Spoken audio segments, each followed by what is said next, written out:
Hey everyone, welcome to this explainer. Today, we are unlocking the massive trillion-dollar e-commerce ecosystem. We interact with this digital trade world literally every single day, usually without even giving it a second thought. Whether you're just tapping a button on your phone to get groceries delivered, or some massive global corporation is sourcing tons of raw materials, believe it or not, the underlying infrastructure is exactly the same. So today, we're going to break down exactly how this incredible machinery works. We're stripping away all that complex jargon to reveal the real engine of modern retail. Ready? Let's jump right in. To really wrap our heads around the sheer scale of what we're talking about today, check this out. In 2021, the global e-commerce market rocketed to a staggering valuation of $26.7 trillion US. Yeah, trillion with the T. This wasn't just some gradual climb either. It was driven by a massive, sudden surge in online activity, obviously deeply accelerated by the global shift during the COVID-19 pandemic. To put that crazy number into perspective, that is larger than the entire economic output of many major countries combined. The world fundamentally changed the way it does business, and, well, there's absolutely no going back now. So here is our roadmap for today's explainer. First, we'll look at the rapid evolution of digital trade.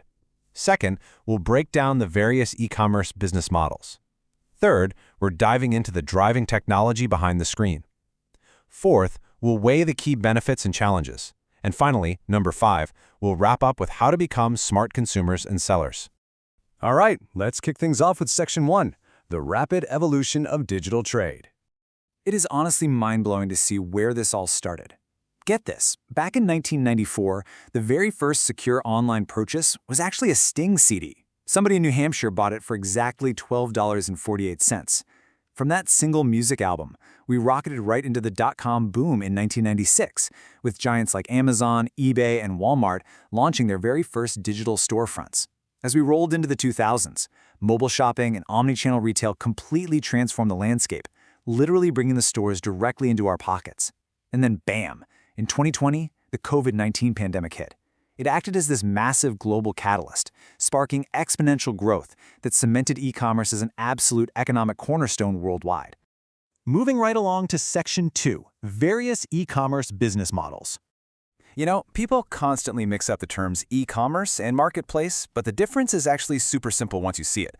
Think of a marketplace as the physical real estate. It's just the virtual building, like Shopee or Lazada, that acts as a middleman, connecting the buyers and the sellers. The platform owners just manage the site itself. E-commerce, on the other hand, is the actual activity of trading. It's the dynamic exchange of goods and services happening inside that virtual building. Grasping that little distinction is absolutely crucial before we dive into who is actually doing the trading. Okay, so e-commerce is kind of full of alphabet soup, right? Let's organize the major models so it makes a bit more sense. First up, we've got B2B, or business to business.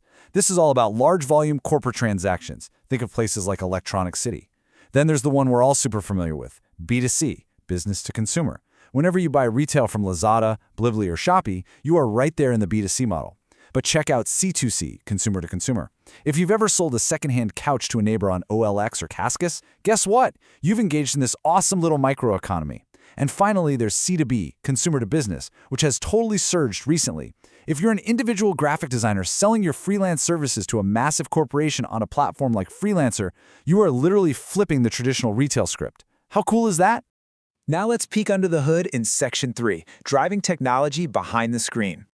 The absolute crucial point here is the massive evolutionary shift in how businesses actually handle their back-end operations. For like a century, we had single-channel retail. You bought from a physical store or maybe from a mail-order catalog, and those operations lived in total isolation. Today, the gold standard is unified commerce. This means everything is completely consolidated. When you click buy on your app, it instantly talks to the warehouse inventory, updates the accounting software, tweaks the marketing data, and readies the shipping logistics, all on one massive holistic platform. It's like a finely tuned orchestra. So how does that unified system actually pull it off? Well, behind the screen, it relies on this incredibly intricate, layered stack of tech. Right at the top, artificial intelligence and machine learning act as the brain of the whole operation. We're talking about autonomous AI agents that proactively manage inventory, chat with customers, and even scan your transactions in real time to spot anomalies and block fraud. Then, you've got your CRM and CMS systems keeping customer relationships and product catalogs perfectly organized. And what binds the whole shebang together in trust? Digital wallets, seamless secure payment gateways, and highly advanced SSL encryption.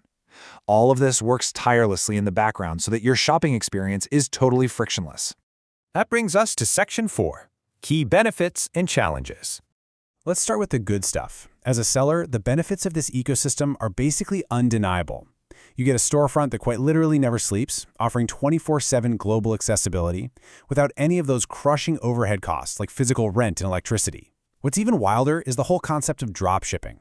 This completely eliminates the need to buy and hold physical stock in some dusty warehouse before you even make a sale. You could literally start a business tomorrow from your laptop on your couch. And by leveraging deep consumer analytics, e-commerce truly levels the playing field. It allows a small mom-and-pop entrepreneur to compete on a global scale right alongside legacy corporations. But hey, on the flip side, the digital arena is definitely not for the faint of heart. Businesses are constantly having to battle against cyber threats, all while making sure they stay compliant with the dizzying array of global data regulations. Plus, they have to navigate these highly complex and sometimes really fragile global supply chains. And we can't ignore market saturation. Because it's just so incredibly easy to start a business now, the competition out there is fierce. Consumers today expect lightning-fast perks like same-day delivery and free returns. And hovering above all of this is the constant looming dread of technical downtime. If your site crashes for even an hour, you're losing money and consumer trust in the blink of an eye. Finally, let's wrap things up with Section 5, Becoming Smart Consumers and Sellers.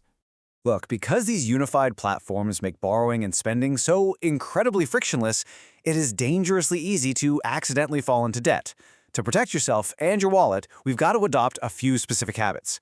Number 1, train yourself to avoid those late-night impulse buys. The algorithms are literally designed to tempt you, so try to only buy what you truly need. Second, prioritize products with a long lifespan rather than cheap, single-use items. Also, look for items with minimal packaging or in concentrated forms to cut down on waste.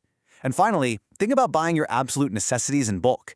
Not only does this save you cash on shipping and unit costs over time, but it significantly reduces the environmental impact of all those delivery trucks. Essentially, be a smart consumer, not just a passive spender. Now, what if you want to flip the script entirely? What if you want to become a producer? Well, as a smart seller, this is your blueprint. Start off by aggressively utilizing social media to build a community and earn customer loyalty. And honestly, don't worry about building a custom website from scratch right away. Just leverage existing marketplace platforms to jumpstart your sales with minimal overhead. But remember, to actually stand out in that saturated market we talked about, you have to prioritize customer needs. Offering things like same-day delivery or just really exceptional customer service is how you win. Above all else, consistently maintain high product quality. It definitely takes time, but building a successful e-commerce business is all about stacking those small wins day after day. So, as we wrap up this explainer, I really want to leave you with a direct question. When you pick up your smartphone today, I want you to think about the $26 trillion flowing through the networks right there behind your screen. Are you content to just be a consumer, letting the algorithms slowly drain your wallet, or are you ready to leverage this incredible, globally connected infrastructure to build something of your very own, to actually become a producer in the digital economy? The tools are literally right there in your hands. Thank you so much for joining me on this explainer today, and I really hope this sparks you to take charge of your digital interactions. Keep learning, and I'll see you next time.